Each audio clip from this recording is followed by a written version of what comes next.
अल्लाह सैयदना मुहम्मद मुबारक वसल्लम। सैयद अहमद शहीद 1886 पैदा होए ने और सैयद खानदाना तलक से कतबे ते लिखिया भी 26 वास्तियां नाल तली रज़ियल्लाहु तआला इन्हां दा यानी निस्बत जाके मिलती है। तो ये शाह अब्दुल अजीज़ रहमत अलैह दे शहीद सन। ये शुरू जदों उन्हें पढ़ाई शुरू की तो वो लिखिया किताबां च कि ये आंदे सन मैं जिस मैं किताबां खोलना मैं किताबां नज़र ही नहीं आउंदियां। ये बाज़ रवायात विच वे बाज़ वो दसदे ने कि इन्हां नूं याद नहीं सी हुंदा, सबक नहीं सी याद हुंदा। तो इन्हां दे उस्तादां ने कहा कि अल्लाह ने तुहाडे कोल होर कोई काम लैना। फिर वो पढ़ाई छड्ड के ते इस पासे आ गए। फिर नवाब आमर हाँ एक सी उस वक्त उहदे लश्कर शामिल हो गए। 5-6 साल तक फौजी ट्रेनिंग लई ते नाल वो ज़ाहिर एक ताल्लुक तो है सी अल्लाह नाल। और अल्लाह चूँकि जिस बंदे को जो काम लेना होंदा है वो उस तरह बंदे की तरबियत भी कर फितरत खुद करती है लाले के हिना बंदी। यानी अल्लाह ने जिस बंदे को जो काम लेना होंदा उन्होंने उस राह वां ते टोर दिंदा। तो अल्लाह की शान है। फिर इस तरह चलते रहे तो उस तो बाद फिर 1821 हज वास्ते चले गए। अज दे पिछे भी है कि उस बाद उन्होंने इलाकों ऐसे इलाके सन जिहड़े कहते सन साढ़े ते हज फर्ज ही नहीं, क्योंकि विशकार समुंदर आ जाता है, बड़ा दूर है। तो इन्हों ने वो मेहनत करके काफिला तैयार किया तो अज उत्थे बैतुल्ला चले गए। उत्थे 2 साल इन्हों का क्याम रहा और 2 साल तक अपने साथियों का जिहड़े नाल गए सन अज ते उन्हों का देन बनाते रहे जिहाद के हवाले नाल और उन्होंने पूरी तरबियत की। फिर वापस आए। फिर जिहड़ा इस वक्त चूँकि रणजीत सिंह की हुकूमत सी पंजाब च और उहदे असरात बहुत ज़्यादा हो गए सन और मुसलमानों ते जुल्म भी बड़े होंदे सन। एक सुनिया होना तुसां बादशाही मस्जिद घोड़े भी बन्ने जाते सन। यानी बहुत और मुसलमानों के बड़े मजालम होंदे सन और उहदी हुकूमत तो अफगानिस्तान तक अगे चली गई सी।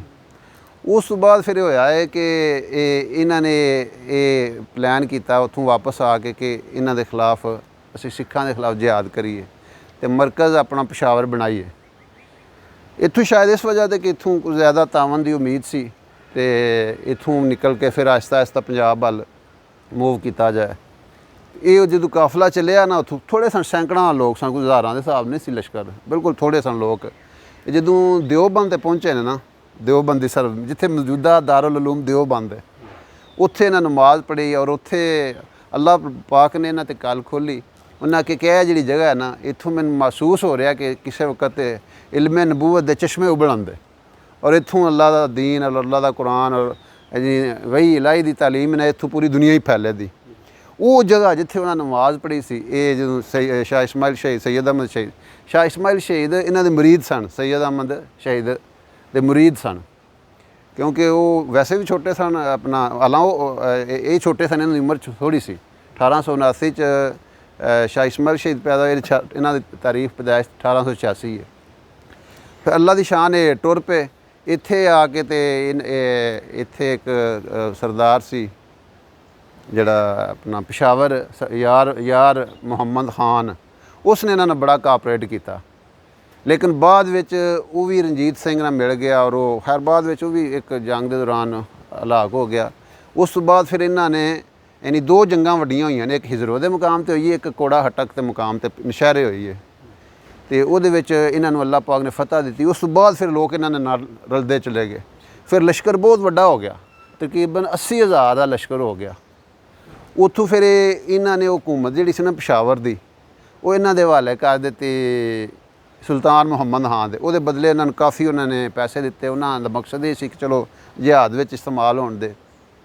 ते ये ज़्यादातर जिहड़ा था ना शाह इस्माइल शहीद ते इल्मी शख्सियत सन, बहुत बड़े मुहद्दिस सन, लेकिन ये बातनी उलूम दे माहिर सन। यानी अल्लाह ताला दा ताल्लुक बहुत ज़्यादा सी, क्योंकि किताबां वगैरह इन्नियां नहीं सन पढ़िया, इलम नहीं सी पढ़िया। लेकिन और बाज़ दफ़ा बंदे इन्हां नूं यानी एक दफ़ा बंदे आ गए इन्हां नूं यानी कि परेशान करन वास्ते, क्वेश्चन करन वास्ते हुंदे ना, मुनाजरे करन वास्ते।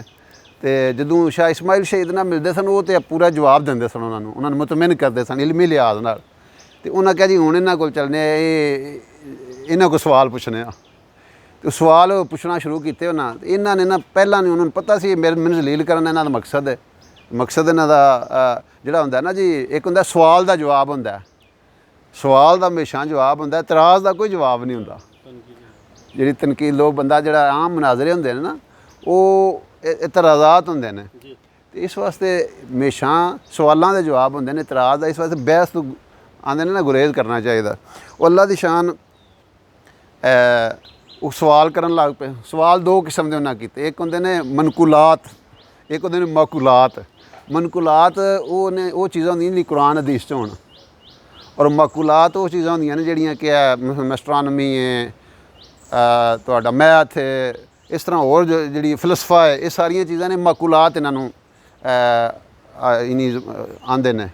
ਉਹ ਸਵਾਲ ਉਹਨਾਂ ਸ਼ੁਰੂ ਕੀਤੇ, ਤੇ ਉਹ ਜਿਸ ਸਵਾਲ ਕੁਰਾਨ ਹਦੀਸ ਦੇ ਮੁਤਲਕਾ ਹੋਣ ਨਾ, ਉਹ ਸੱਜੇ ਪਾਸੋਂ ਵੇਖਣ, ਤੇ ਜਿਸ ਵਕਤ ਮਾਕੂਲਾਤ ਦੇ ਸਵਾਲ ਹੁਣ ਖੱਬੇ ਪਾਸੋਂ ਵੇਖਣ। ਉਹ ਜਿੰਨੇ ਸਵਾਲ ਕਰੀ ਜਾਣ ਨਾ, ਉਹਨਾਂ ਸਾਰਿਆਂ ਦੇ ਯਾਨੀ ਸਵਾਲ ਸਮਝੋ, ਇਤਰਾਜ਼ ਸਮਝੋ, ਉਹ ਕਾਫੀ ਦੇਰ ਉਹ ਨਸ਼ਿਸਤ ਜਾਰੀ ਰਹੀ, ਜਿਸੇ ਉਹ ਸਾਰੇ ਉਹਨਾਂ ਨੂੰ ਉਹ ਮੁਤਮਿਨ ਹੋ ਕੇ ਟੁਰ ਗਏ। ਤੇ ਉਹਨਾਂ ਨੇ ਕਿਹਾ ਕਿ ਤੁਸੀਂ ਕਿਸ ਤਰ੍ਹਾਂ ਜਵਾਬ ਦੇ ਲਏ ਨੇ ਉਹਨਾਂ ਸਾਰਿਆਂ ਦੇ। ਉਹਨਾਂ ਕਿਹਾ ਕਿ ਮੈਂ ਜਦੋਂ ਮੁਨਾਜ਼ਰਾ ਸ਼ੁਰੂ ਹੋਇਆ, ਮੈਂ ਦੁਆ ਲਾ ਕੇ ਕੀਤੀ, ਯਾ ਅੱਲਾ, ਮੈਂ ਸੈਯਦਜ਼ਾਦਾ ਵੀ ਹਾਂ ਤੇ ਮੁਸਾਫਰ ਵੀ ਹਾਂ, ਔਰ ਮੁਜਾਹਿਦ ਫੀ ਸਬੀਲਿल्लाह ਵੀ ਹਾਂ, ਤੇ ਤੂੰ ਮੇਰੀ ਇੱਜ਼ਤ ਰੱਖੀ, ਤੂੰ ਮੈਨੂੰ ਜ਼ਲੀਲ ਨਾ ਇਹਨਾਂ ਦੇ ਅੱਗੇ ਕਰੀ, ਮੈਨੂੰ ਆਪਣੇ ਇਲਮ 'ਚ ਇਲਮ ਦੇ, ਮੇਰੀ ਮਦਦ ਫਰਮਾ। ਮੈਂ ਪਹਿਲਾਂ ਦੁਆ ਕਰ ਲਈ। ਇਸ ਤਰ੍ਹਾਂ ਜਿਹੜੇ ਬਾਜ਼ ਉਲਮਾ ਨੇ, ਬੜੇ ਬੜੇ ਮੁਤਬਹਰ ਉਲਮਾ, ਉਹ ਵੀ ਆਉਂਦੇ ਨੇ, ਜਦੋਂ ਵੀ ਸਾਡੇ ਕੋਲ ਕੋਈ ਸਵਾਲ ਕਰਦਾ ਹੈ ਨਾ, ਅਸੀਂ ਦਿਲ ਵਿੱਚ ਪਹਿਲਾਂ ਦੁਆ ਕਰ ਲੈਂਦੇ ਹਾਂ ਕਿ ਯਾ ਅੱਲਾ, ਤੂੰ ਹੀ ਸਾਨੂੰ ਇਸ ਸਵਾਲ ਦਾ ਨਾ, ਅੱਲਾ ਹੋ ਸਕਦਾ ਉਹਨਾਂ ਦਾ ਜਵਾਬ ਉਹਨਾਂ ਨੂੰ ਆਉਂਦੇ ਵੀ ਹੋਣਾ, ਉਹਨਾਂ ਅਸਰ ਪੜ੍ਹੇ ਵੀ ਹੋਣ, ਲੇਕਿਨ ਉਹਨਾਂ ਨੂੰ ਦਿਲ 'ਚ ਅਸੀਂ ਦੁਆ ਕਰ ਲੈਂਦੇ ਹਾਂ ਕਿ ਯਾ ਅੱਲਾ, ਇਹ ਜਿਹੜਾ ਬੰਦਾ ਸਵਾਲ ਕਰੇ ਨਾ, ਇਹ ਸਵਾਲ ਸਾਡਾ ਜਿਹੜਾ ਨਾ, ਇਹਦੇ ਮੁਤਾਬਕ ਅਸੀਂ ਜਵਾਬ ਦੇ ਦਈਏ। ਉਹਨੇ ਮੈਂ ਦੁਆ ਕੀਤੀ, ਯਾ ਅੱਲਾ, ਮੈਂ ਸੈਯਦਜ਼ਾਦਾ ਵੀ ਹਾਂ, ਮੈਂ ਮੁਸਾਫਰ ਵੀ ਹਾਂ, ਮੈਂ ਮੁਜਾਹਿਦ ਫੀ ਸਬੀਲਿल्लाह ਵੀ ਹਾਂ, ਤੇਰੀ ਰਾਹ 'ਚ ਨਿਕਲੇ ਹਾਂ, ਤੇ ਤੂੰ ਮੇਰੀ ਮਦਦ ਕਰ। ਉਹ ਹੋਇਆ ਕਿ ਜਿਸ ਵਕਤ ਉਹਨਾਂ ਸਵਾਲ ਜਵਾਬ ਸ਼ੁਰੂ ਕੀਤੇ ਨਾ, ਤੇ ਸੱਜੇ ਪਾਸੋਂ ਮੈਂ ਇਸ ਵਾਸਤੇ ਵੇਖਦਾ ਸਾਂ ਕਿ ਇਮਾਮ ਗਜ਼ਾਲੀ ਰਹਿਮਤ ਦੀ ਰੂਹ ਮੇਰੇ ਸਾਹਮਣੇ ਆ ਗਈ ਸੀ। ਉਹ ਜਿਸ ਵੇਲੇ ਕੋਈ ਸਵਾਲ ਉਹ ਕਰਦੇ ਸਨ, ਉਹ ਮੈਨੂੰ ਜਵਾਬ ਦੇ ਦਿੰਦੇ ਸਨ, ਮੈਂ ਅੱਗੋਂ ਦੇ ਦਿੰਦਾ ਜਵਾਬ। ਤੇ ਜਿਸ ਦੂਜਾ ਸਵਾਲ ਕਰਦੇ ਸਨ, ਕੋਈ ਐਸਟਰੋਨਮੀ ਦਾ, ਕੋਈ ਫਲਕੀਆਤ ਦਾ, ਕੋਈ ਰਿਆਜ਼ੀ ਦਾ, ਇਸ ਕਿਸਮ ਦੇ ਸਵਾਲ ਕਰਦੇ ਸਨ, ਤੇ ਮੇਰੇ ਸਾਹਮਣੇ ਨਾ ਖੱਬੇ ਪਾਸੇ ਇਬਨ ਸੀਨਾ, ਹੁਣ ਇਬਨ ਸੀਨਾ ਬੜੇ ਵੱਡੇ ਮਾਹਿਰ ਹੋਏ ਨੇ, ਯਾਨੀ ਰਿਆਜ਼ੀ ਦੇ ਵੀ, ਫਲਕੀਆਤ ਦੇ ਵੀ, ਫਲਸਫੀ, ਹਰ ਯਾਨੀ ਉਹ ਆ ਕੇ ਜਵਾਬ ਦੇ ਦਿੰਦੇ ਸਨ ਮੈਨੂੰ। ਉਹਨਾਂ ਦੀ ਰੂਹ ਹਾਜ਼ਰ ਹੋ ਜਾਂਦੀ ਸੀ, ਉਹ ਜਵਾਬ ਮੈਨੂੰ ਦਿੰਦੀ ਸੀ, ਮੈਂ ਅੱਗੇ ਜਵਾਬ ਦੇ ਦਿੰਦਾ ਸਾਂ। ਯਾਨੀ ਇਸ ਲੈਵਲ ਦੀ ਇਹ ਸ਼ਖਸੀਅਤ ਸਨ। ਅੱਲਾਹ ਤਾਲਾ ਨੇ ਇਹਨਾਂ ਨੂੰ ਇਸ ਕਿਸਮ ਦੇ ਬਾਤਨੀ, ਔਰ ਇਹਦੀ ਵਜ੍ਹਾ ਇਹ ਵੇ ਕਿ ਹਦੀਸ ਮੁਬਾਰਕਾ 'ਚ ਹੁੰਦਾ ਹੈ ਕਿ ਜਿਹੜਾ ਬੰਦਾ ਮਨ ਆਮਿਲਾ ਬਿਮਾ ਆਲਿਮਾ ਯੁਅੱਲਿਮਹੁੱਲਾਹੁ ਬਿਮਾ ਲਮ ਯਅਲਮ, ਕਿ ਜਿਹੜਾ ਬੰਦਾ ਉਹਦੇ ਕੋਲ ਜਿਹੜਾ ਇਲਮ ਹੋਵੇ ਨਾ, ਉਹਦੇ 'ਤੇ ਅਮਲ ਕਰੇ, ਤੇ ਅੱਲਾ ਉਹਨੂੰ ਉੱਥੋਂ ਇਲਮ ਦਿੰਦਾ ਜਿਹੜਾ ਕਿ ਉਹ ਨਹੀਂ ਜਾਣਦਾ ਹੁੰਦਾ, ਉਹਨੇ ਕਿਸੇ ਕਿਤਾਬ 'ਚ ਨਹੀਂ ਪੜ੍ਹਿਆ ਹੁੰਦਾ। ਇਹ ਸਾਡੇ ਕਈ ਸਾਥੀ ਹੁੰਦੇ ਨੇ, ਐਸੀ ਮਿਸਾਲ ਦਿੰਦੇ ਨੇ ਜਿਹੜੀ ਕਿਸੇ ਕਿਤਾਬ 'ਚ ਨਹੀਂ ਲਿਖੀ ਹੁੰਦੀ। ਉਹ ਇੰਡੀਆ 'ਚ ਇੱਕ ਜਗ੍ਹਾ 'ਤੇ ਤਬਲੀਗੀ ਸਾਥੀ ਸੀ, ਉਹ ਤਾਂ ਇਕੱਲਾ ਹੀ ਸੀ ਬਜ਼ੁਰਗ, ਤੇ ਸਾਰਾ ਪਿੰਡ ਹਿੰਦੂਆਂਦਾ ਸੀ, ਤੇ ਉਹਨੂੰ ਵੀ ਆਂਦੇ ਸਨ ਹਿੰਦੂ ਹੋ ਜਾ, ਤੇ ਹੋਰ ਵੀ ਨਾਲ ਉਹਦੇ 2-4 ਖਾਨਦਾਨ ਸਨ ਮੁਸਲਮਾਨ, ਲੇਕਿਨ ਉਹ ਬੜੇ ਕਮਜ਼ੋਰ ਸਨ।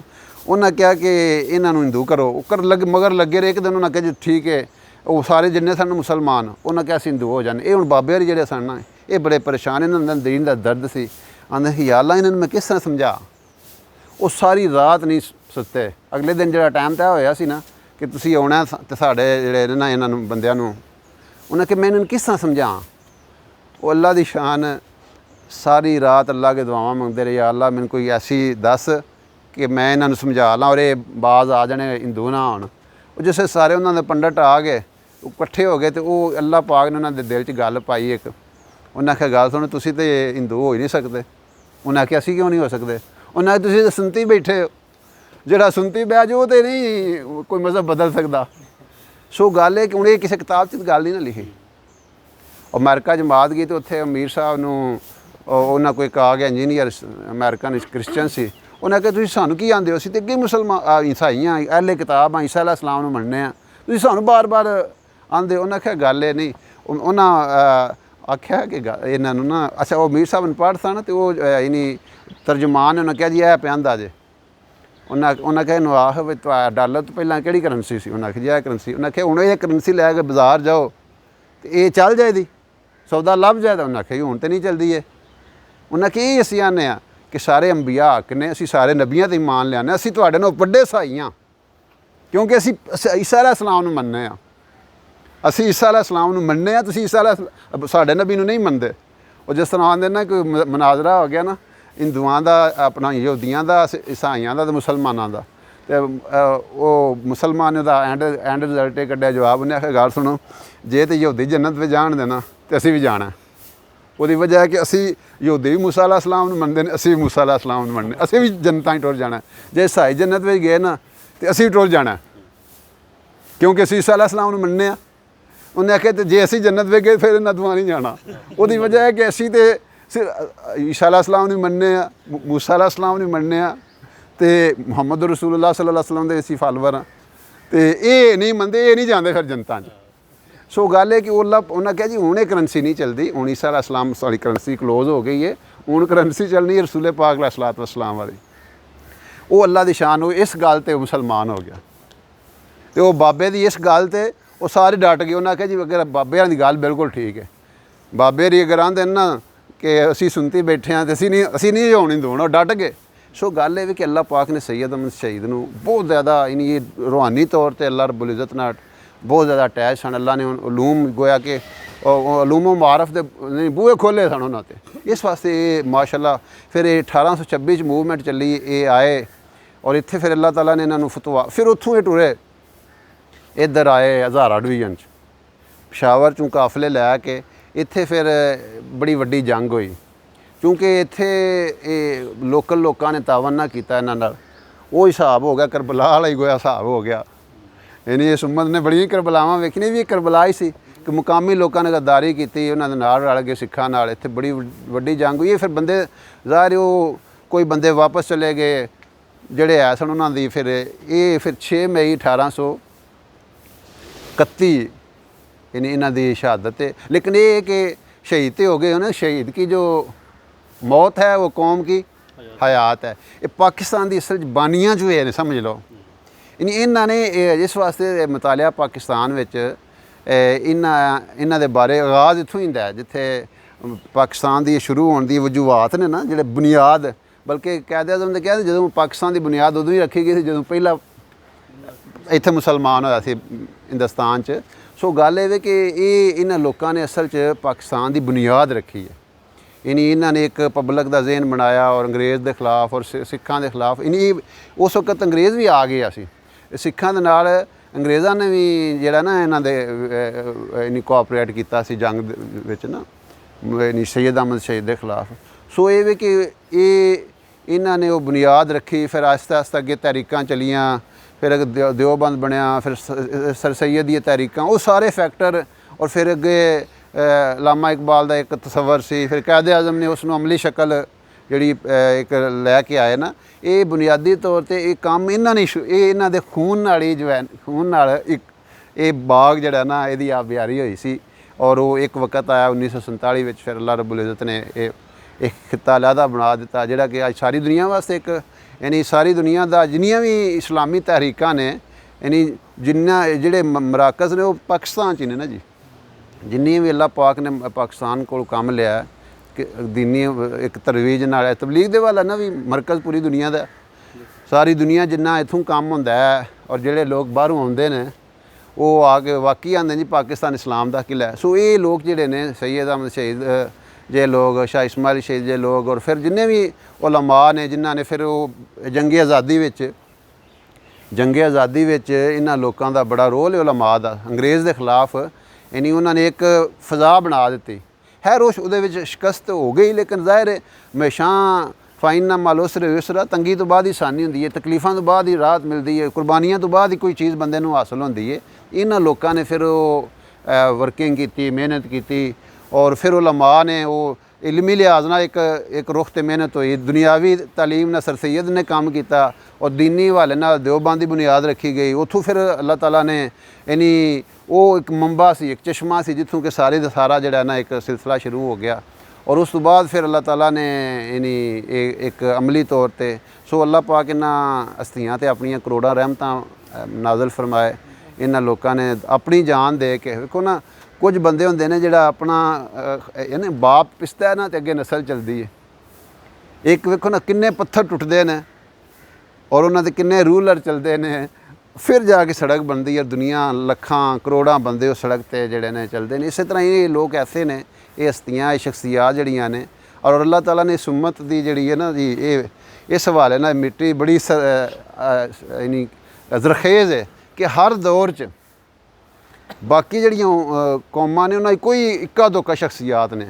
इस उम्मत मुसलमान च पहले दिन तो लैके अज तक हर दौर च अल्लाह ताला ने ऐसी शख्सियात दा वजूद रखेआ जिन्हां अपना तन मन धन जिहड़ा ना वो दीन वास्ते वक्फ रखेआ, जिन्हां अपना खून तक दे दिता है। वेखो ना जान तो बड़ी प्यारी होंदी है। जिहड़ा वो शेर लिखे है इन्हां दे कतबे, नूरियों से सजदा मांगे हाकियों से नकद जान, वो सबूत बंदगी है ये दलील आशिकी।